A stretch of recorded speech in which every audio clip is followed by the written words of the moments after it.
And for more on that, let's welcome in our guest. Of course, I'm talking about Bridgette Proulx from here at WEEI. Also, you can check her out on Nesson and with BU Hockey Broadcast. Bridgette joins us here on the phone. What's up, Bridgette? How are we doing tonight? I'm doing great. How are you, Christian? I'm great. I'm feeling good. The Bruins, they asked the question in the crossover, which team's going to win a championship next? I said the Bruins, and I was only being half sarcastic, and I feel like that's a huge thing. I mean, we're coming up on a quarter of the season here, Bridgette, and the Bruins are one of the best teams in the NHL. Who had that anywhere close to a prediction? I don't know anyone that did. No, not me. I think I had them finishing. I think I had them finishing 7th or 8th. I don't know. They were a cusp playoff team, right? Like on the bubble playoff team. I don't know if I still don't know if I agree with you about they're going to be the next team to win a playoff in Boston, but they're doing much better now. Yeah, and I mean, I was half kidding. But, listen, the Patriots, it could be anybody. I'd say this. In hockey, it's more random than in football. And in the NBA, for sure. Like, you get to the playoffs, and you can have a random team go on a random run. That happens more in the NHL than I'd say in any of the other major 4 sports. Hockey, you can see that happens sometimes. Now, they have to play the next 3 quarters of the season to get there, but I think it's more likely maybe that a random run could happen for this team than any of the other ones.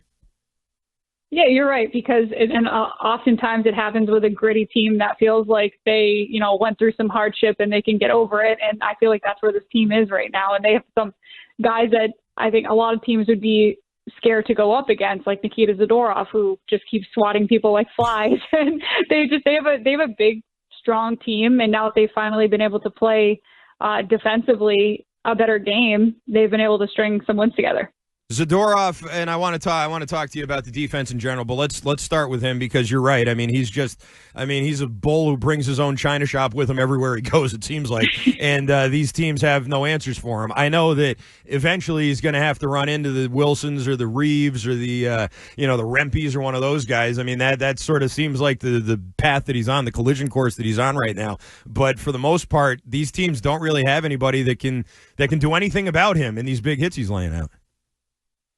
Yeah, I mean, I'll tell you right now, Toronto, the fan base and the media in Toronto are going crazy because they think he injured Austin Matthews yesterday. So he's just too strong. Like, I don't think there was a dirty hit. I don't think he's laid many dirty hits this season, but he's big and you should know where he is on the ice. And I would say if you're a Bruins fan and you're watching him this year and you were unsure of him last year because he took a lot of penalties at the beginning, I think he cleaned it up by the end of the year. I think you're now becoming a Nikita Zadorov fan because he's done pretty much everything right. He's on a great defensive pair with Charlie McAvoy. They've been outstanding since they got put together and on this 7-game win streak. So I think he's now becoming a fan favorite, and I think people like his personality and how he's unabashedly physical and old school. He's one of the most old school guys you'll talk to. Yeah, I would certainly agree with that. And you're right about the pairing. It's been tremendous having McAvoy and him together. They work well together. Their spacing's great. And would you say that it's also trickled down to guys like Lindholm and Peak, who got off to tough starts, Peak in particular? Like, it seems like would you say the entire defense has benefited from that? I think the entire defense has benefited from Hampus Lindholm coming back. Because without Hampus Lindholm coming back, you can't put Zadorov and McAvoy together. You have to keep them separate because you want to be able to have 2 different pairs where you have you want to be able to split guys, right? Like, you can't have just one pair stacked up and then the rest are kind of like, third pair guys. So with Lindholm coming back, you can put McAvoy and Zadorov together, and you can put Lindholm and Peak, which elevates Peak's level. And then you still have to figure out probably what you want to do with that third pair. But he just allows you to separate and basically have 2 pairs you feel confident putting up against any line in the league. So I do think Hampus Lindholm is a huge factor in this. The Bruins have only lost 1 game since Hampus Lindholm has been back in the lineup all season. So I think they're 7-1 or something like that or 9-1 with Lindholm back in the lineup. And he scores in the last game against Toronto. I think he's very quiet and subtle, but he wears an A for a reason, and the guys like him, and I think he's a big reason why this win streak has started when it did. We're talking with Bridgette Proulx here at WEEI, also Nesson and BU Hockey. Bridgette, with the goaltending obviously improving, how much of that is Swayman getting his skates under him, and Korpisalo for that matter too, and how much of it is the improvement on the blue line, would you say? I think it all definitely contributes to the fact that they've allowed fewer goals. I think Swayman and Korpisalo have both looked better this season than last season. And I think that the fact that they're deciding to rotate them more than they did the previous season has helped as well.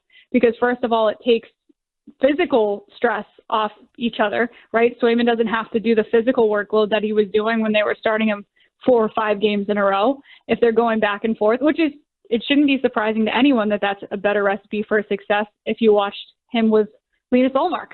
And that's when he played his best hockey. So the fact that he physically doesn't have that stress, the fact that he doesn't mentally have to go back out there after a tough loss. We saw him have his toughest loss of the season against Ottawa, and he's able to reset, and he's come back from that because Korpisalo can come in and play the net. If you're the number one guy and it's just you, that feels different than being in a tandem. And also, like you mentioned, Christian, out in front of him, things have cleaned up a lot systematically. I think the team's finally buying in to the system, and once you get Lindholm back, you have, to be honest with you, there's been times in the last several seasons that I've thought that Lindholm was the Bruins' best defenseman.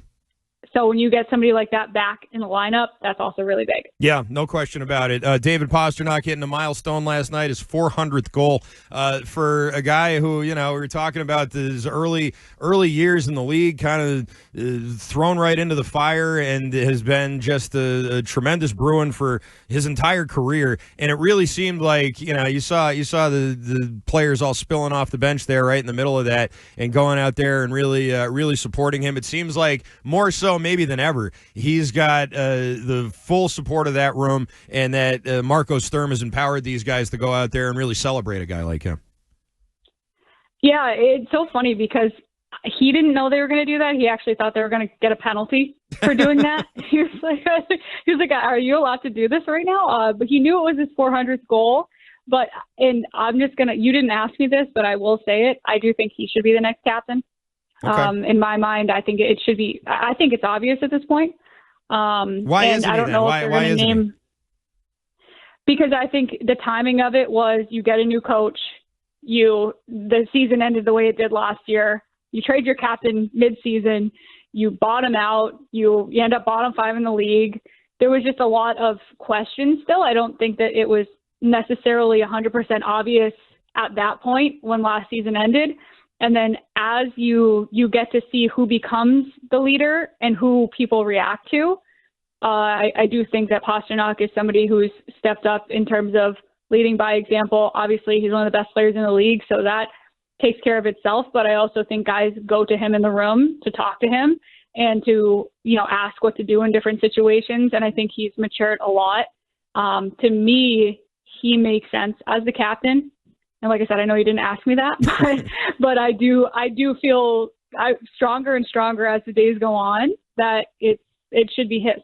Okay, I don't have any argument there. I think it absolutely should be. I thought it should have been when the season started. I thought that would have been an easy layup for that team.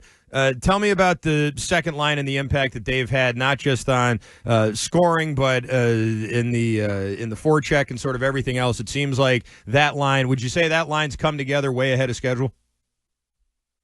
I wouldn't even say ahead of schedule. I think that it was people were worried to start the season it wouldn't come together at all. Right. And now they've actually had different iterations of it because Casey Middlestad's out. So Casey Middlestad's injured. He hasn't played the last few games. They bring up a guy from Providence, Alex Steves, who scores last game, and he fits right in on that left wing. You move Zacha over to center, and you have Arvidsson, who is kind of older. He's kind of on the back half of his career, but he works really hard. So, and he's been able to score too. I think Zacha's maybe having a better season than people thought he would. Maybe they didn't know that Arvidsson still had what he has left in the tank, and even just go back from that, not just the second line.